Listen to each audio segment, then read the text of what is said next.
Hi, everybody. This is our final segment of our final module. Here in part 6 of the Vietnam and Conservatism unit, we're going to focus on developments in the 70s and 80s, and particularly the rise of conservatism. This is a conservative movement that's really going to build on that silent majority that Nixon had been trying to cultivate. These so-called more traditional Americans are looking at this rights revolution and the sexual liberation of the 60s and 70s, and they see this as a challenge or even an erosion of traditional values. This backlash against social movements coincides with an economic downturn in the 1970s. Inflation is through the roof. The government has been spending an enormous amount of money on Vietnam. At one point, we were spending something like $2 billion a month in Vietnam. And this is going to coincide with things like oil embargoes by Middle Eastern nations, OPEC. These oil embargoes are going to cause a spike in gas prices, even gas shortages. So what you see happening in this slide was actually a moment of gas rationing. Municipalities would issue ordinances where to kind of stretch out a limited supply, you could only get gas on certain days of the week. And I think it was usually based on your license plate number. So if you had an even tag, you could get gas, Monday, Wednesday, Friday. If it was an odd tag, Tuesday, Thursday, Saturday, something like that. For white working class and middle class people, their own incomes are declining because of this stagnant economy. And they're starting to have more and more resentment about government expenditures on social welfare programs, many of which tend to benefit minorities. There's this growing perception that special interest groups and minorities are creating an economic burden for the rest of America. So these economic concerns form one strand of this new conservative movement.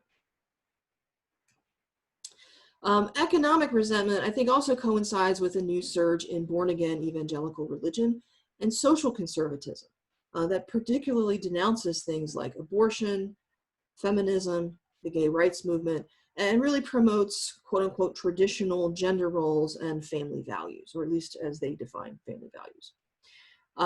Like economic and political conservatives, these social conservatives are very hostile to the idea of big government, and they're very concerned about society's declining morality. So these evangelical groups are going to become another major strand of this conservative movement that's starting to coalesce in the 70s. And in the 1980 presidential campaign, the Republican candidate Ronald Reagan is going to bring these different threads of conservatism together. So he really plays off Americans' economic insecurity. One of his campaign ads asks Americans, "Are you better off today than you were 4 years ago?" Well, for a lot of Americans, the answer in 1980 is no, they're not better off. And so Reagan is promising, if you elect me president, I'm going to turn things around. He's rejecting this post-Vietnam malaise. He's insisting that America is, in fact, an exceptional nation, and that America should use her power in the world to promote democracy. So we should continue to fight the Cold War and go toe-to-toe with the Soviet Union and fight the spread of communism. So he's really trying to restore American sense of patriotism in the aftermath of Vietnam.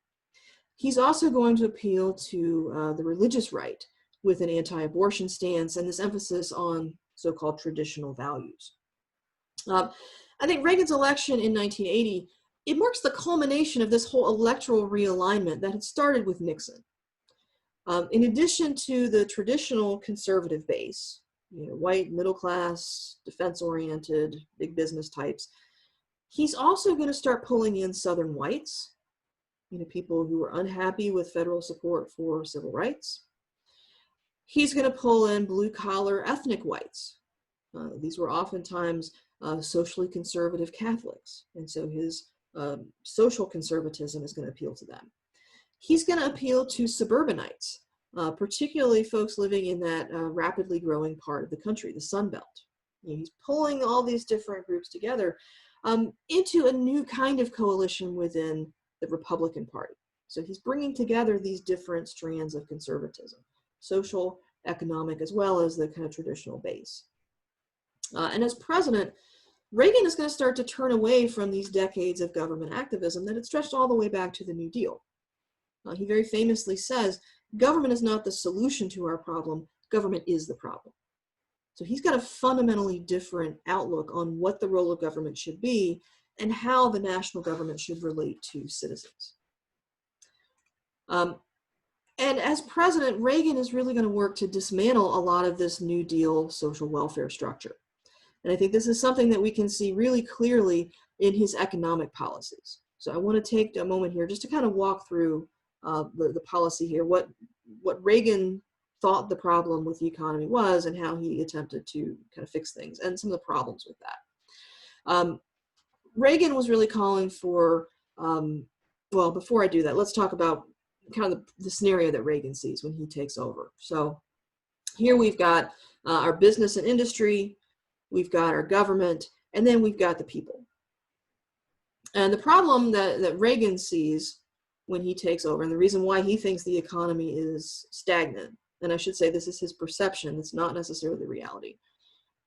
He believes that taxes on business and industry are just way too high. That we're taxing the business community at a very high rate, taking a lot of their profits away from them, and so they're just not able to reinvest. And he says we're then turning around and spending that tax revenue on all these social programs, food stamps, Medicare, welfare. He says that's why our economy is not growing. So he's calling for reduced government involvement in the economy. This was a plan called Reaganomics, sometimes referred to as supply side economics or trickle down economics. The idea here is that taxes on business and industry are way too high. So what we need to do is cut taxes on business, because if we let them keep more of their profits, they're going to reinvest. They're going to put that money back into their operations. Maybe they'll expand. Maybe they'll build a new factory. If they do, all these folks over here who had been depending on social assistance, these folks are going to get jobs. So you know what? We don't need to spend all this money on these social programs. We can cut social programs way, way back. Instead, we can put our greatest emphasis on the military. We can put a lot more money into defense. So the whole idea here is that tax cuts on business and industry are going to promote private investment, and it's going to create growth and expansion that will create jobs and expand the economy. Now, on paper, this may seem to work, but I think it all really hinges on one key assumption, that if these businesses get to keep more of their profits, that they will actually reinvest them. But what if they don't?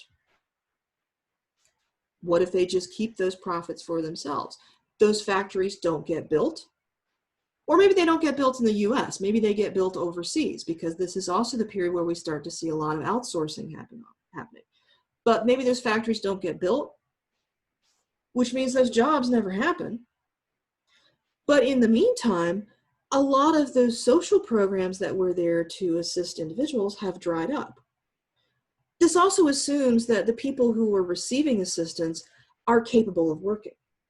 And yet the reality is that many of these folks are children or the elderly or people who are otherwise incapable of working. So the idea that we're going to let business keep more of their profits, they're going to reinvest and create jobs, that doesn't necessarily help those folks.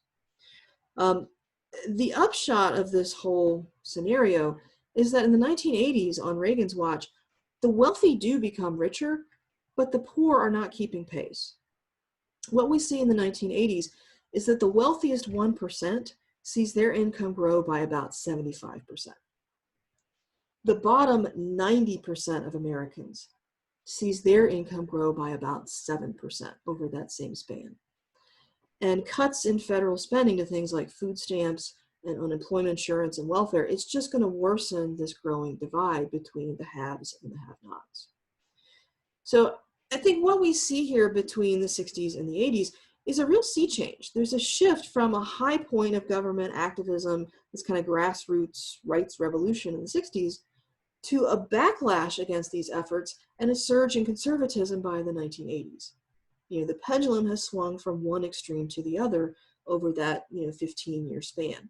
And the reason that I'm spending time on this in our very last segment is because all the things that we've talked about here today, social conservatism, the shift in government priorities, this political realignment.